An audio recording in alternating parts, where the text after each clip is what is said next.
आप हमारे गांव में आए हैं और अपना बड़ा कीमती वक्त हमें आपने दिया। अल्लाह रब्बुल आलमीन की दुआ है उस परवरदिगार से, अल्लाह रब्बुल आलमीन हमें आपकी बात सुन करके तमाम के तमाम सुनने वाले और जो सोए हुए हैं उनके दिलों को भी अल्लाह रब्बुल आलमीन ईमान से नूर पर फरमाए। मोहतरम हज़रात, अभी बहुत वास बहुत नसीहत आप सुन रहे थे, बहुत कुछ आपने सुना है, सुनाई तो है ना, सुना है ना, उड़ा तो दियो, सुनो है ना, दिल में तो न खाओ, उड़ा तो दियो अल्हम्दुलिल्लाह। ये सुना है आपने, बहुत सुना है, लेकिन समझ में कुछ नहीं आया। अब जब तक समझ में कुछ नहीं आएगा तो इंसान के पल्ले में कुछ नहीं पड़ेगा।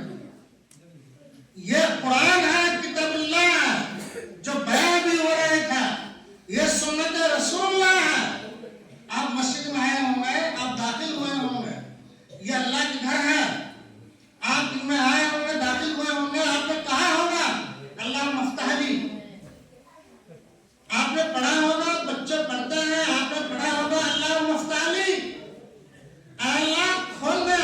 आलिम बैठे हुए हैं, मैं मुख्तसर सा वक्त आपका ज़ाहिर नहीं करना चाहता, लेकिन मैं बताना भी चाहता हूँ। तरबियत पे औलाद पे बात चल रही थी, मौलाना खुल के वाज़ेह तौर पे आपको समझाया था, लेकिन हम वही को ही बैठे हुए हैं। मस्जिद में दाखिल हुआ, अल्लाह मुफ्ताली, अल्लाह खोल दे। क्या खुलवा रहे थे अल्लाह से? रहमत के दरवाजे, अल्लाह को रहमत के दरवाजे खोल दे। दाखिल हो गए, बैठ गए, या वक्त नमाज का हुआ, नमाज अदा की। मोहतरम हज़रात, नमाज का, जिक्र अस्कार का, हर चीज का एक म्यार हुआ करता है। आज इंसान तहज्जुद पढ़ रहा है, तरबियत औलाद की जब हो, जब पहला खुद हम अपनी तरबियत करें, खुद हम अपनी तरबियत करें। औलाद की तरबियत जब होगी, हमें पता है, मैं मौलवी हूं, मुझे पता है मेरी औलाद हराम को माल ला रही है, मुझे पता है मेरी औलाद किसको ठग के ला रही है, और फिर मैं मस्जिद में आकर के अल्लाह अकबर कह रहा हूं, अल्लाह तो सबसे बड़ा है, और फिर मैं हाथ उठा के कह रहा हूं रब्बना ज़लमना अनफुसना व इन लम तग़फिर लना, क्या अल्लाह रब्बुल आलमीन राजी हो रहा? अल्लाह को आया। मोहतरम हज़रात, सोचिए और समझिए, गरीबान में मुंह डाल करके देखिए। अकल हलाल सिद्ध मुकाल, इंसान का अमल का दारोमदार दो चीजों पर है, हलाल रोजी खानी, हलाल खाना, जबान से सच बोलना।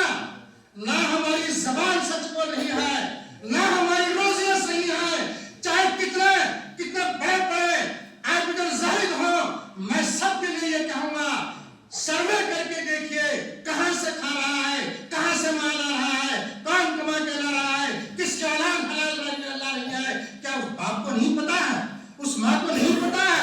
जो मस्जिदों में नमाज पढ़ रहे हैं उनको पता नहीं है क्या? लेकर के नहीं देना, क्या हक बात जबान से नहीं कहनी, जबान तो झूठ बोलती है। ये एक मशीनरी है, चलती है पेट्रोल से, आपने मिट्टी का तेल डाल दिया, धुआं देगी, आपने डीजल डाल दिया, धुआं देगी। पेट्रोल की मशीन तो पेट्रोल से चलेगी। अगर दिल साफ है, अल्लाह फरमाता है सुभान अल्लाह, मेरी जात पाक है, मैं तो पाक की चीज को कबूल करूंगा। हराम लाए, हराम कमा लिया, मस्जिद में आ गए, माफ कराने के लिए मस्जिद में आ रहे हैं, हमारा दस्तूर है, ये दस्तूर बना हुआ है। हराम खा के आ रहे हैं, हराम का माल रख कर आ रहे हैं, और मस्जिद में अल्लाह अकबर की सलाह सुनी, मस्जिद में क्या आ रहे हो?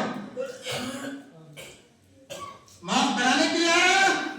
अल्लाह के नबी मोहम्मद रसूलुल्लाह सल्लल्लाहु अलैहि वसल्लम आपके इरशाद कराने के लिए आए, जिसने एक लुकमा खा लिया, बैठा हुआ है, जिसने एक लुकमा खा लिया, 40 जब नमाज कबूल नहीं की जाएगी। हत्ता यकीन, अगर वक्त में पीछे मौत होता गया, अगर मौत का फरिश्ता करके दबा लिया, क्या हाल होगा?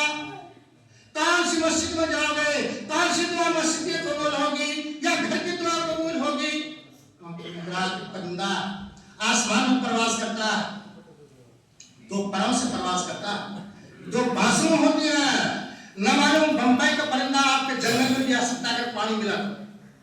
आसमान उड़ता है दो बाजुओं से।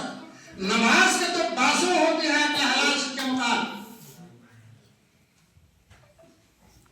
अगर नमाज की बाजुएं उखड़ जाए, अगर एक आसमान में जब 500 फुट ऊपर प्रवास कर रहा है परिंदा, घूम रहा है, अगर वो परिंदा जमीन पर आ जाए, उसकी एक बाजू उखाड़ दी जाए, क्या परिंदा उड़ जाएगा? परिंदा उड़ नहीं सकता है। जो फिजा में उड़ता था, जो सफर करता था, उड़ नहीं सकता है परिंदा। आपने बाजू उखाड़ दी और रास्ते में पड़ा हुआ है, उड़ना चाहता है, मंजिल पर जाना चाहता है, लेकिन एक बाजू खत्म है। बच्चे उसको ठुकरा रहे हैं, बच्चों का खिलौना बन गया आसमान में परिंदा उड़ने वाला प्रवास में, ठोकरा पड़ा हुआ है, उड़ नहीं सकता है। यही मिसाल नमाज की है। जब बंदा नमाज पढ़ता है, अल्लाह रब्बुल आलमीन की रहमत फजल नाज़िल हो जाती है। मेरा बंदा मेरे सामने खड़ा हुआ है, अल्लाह ऊपर कह के खड़ा हुआ है, अल्लाह सबसे बड़ा है, तमाम की तमाम दुआएं कर रहा है। ऐ मेरे बंदे, जब तू रुकू करता है मैं जब भी देखता हूँ, ऐ मेरे बंदे जब तू सजदा करता है मैं तेरे सजदे को भी देखता हूँ, तेरी तमाम की तमाम अकड़ खत्म हो जाती है, तमाम की तमाम नजरें भी खत्म हो जाती है। ऐ बंदे जब तू सजदे में होता है मैं तेरे तमाम की तमाम गुनाह को माफ कर देता हूँ, लेकिन जब मैं देखता हूँ तेरी रोज़ी को देखता हूँ, तेरी ज़बान को देखता हूँ, तो मेरे रहमत आसमान में दोबारा लौट जाती है। मोहतरम